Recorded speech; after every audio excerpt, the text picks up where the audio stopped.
અભય થઈને નિષ્પક્ષતાથી નિરપેક્ષ રીતે વાસ્તવિકતાનો અરીસો રૂપી સચોટ માહિતી લાવતો સત્યની સાથે અભય ટાઈમ્સ।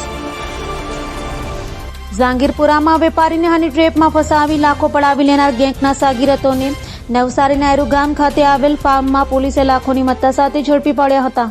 ક્રાઇમ બ્રાન્ચ ટીમ પાસેથી મળતી માહિતી મુજબ જાંગીરપુરામાં મંદિરનું માપ લેવા ઘરે બોલાવ્યા બાદ વેપારીને હની ટ્રેપમાં ફસાવી વેપારી પાસેથી 17 લાખથી વધુ રૂપિયા પડાવી લેનાર ટોળકી વિરુદ્ધ જાંગીરપુરા પોલીસ મથકમાં ફરિયાદ નોંધાઈ હતી। જે ફરિયાદમાં વોન્ટેડ આરોપીઓ ગેંગના સાગીરતો એવા રમેશ ઉર્ફે રામ નાવડિયા, રાહુલ રમેશ કથિરિયા, માયા રમેશ કથિરિયા અને કેતન મગન ભાદાણીને નવસારીના એરોગામ ખાતે આવેલ કેવલ ફાર્મ ખાતેથી ક્રાઇમ બ્રાન્ચની ટીમે 5,09,000ની રોકડ, મોંઘાદાટ 7 મોબાઈલ ફોન, કાર તથા આરોપીઓ પાસેથી પોલીસ ઇન્સ્પેક્ટરનું ડુપ્લિકેટ કાર્ડ, ટાઈમ્સ વોચ, પ્રેસનું આઈડી કાર્ડ સહિતની મત્તા મળી આવી હતી।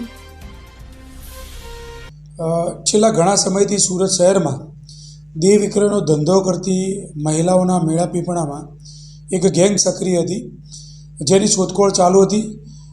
ગત તારીખ 29/3/24ના રોજ જાંગીરપુરા પોલીસ સ્ટેશનમાં એક ગુનો દાખલ કરવામાં આવે છે, જેમાં ફરિયાદી પોતે જૈન મંદિર બનાવવાનું કામ કરતો હોય એને પોતાના ફ્લેટમાં બોલાવી અને બેડરૂમમાં મંદિરનું માપ લેવાના બહાને અંદર બોલાવી જે મહિલા છે એ નગ્ન થઈ અને જે આરોપી આવેલ છે એના તોડ કરવાના બહાને જે ફરિયાદી છે અંદર ઘૂસતા 4 ઈસમો અંદર ઘૂસી જાય છે।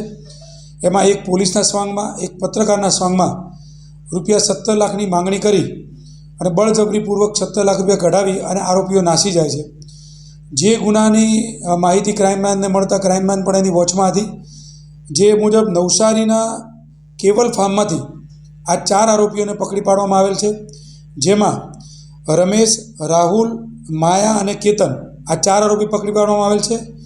જેમાં રમેશ નામનો આરોપી છે પોલીસનું કાર્ડ રાખી અને ફરિયાદીને ધમકાવી અને પૈસા પડાવવાની એમઓ એની છે।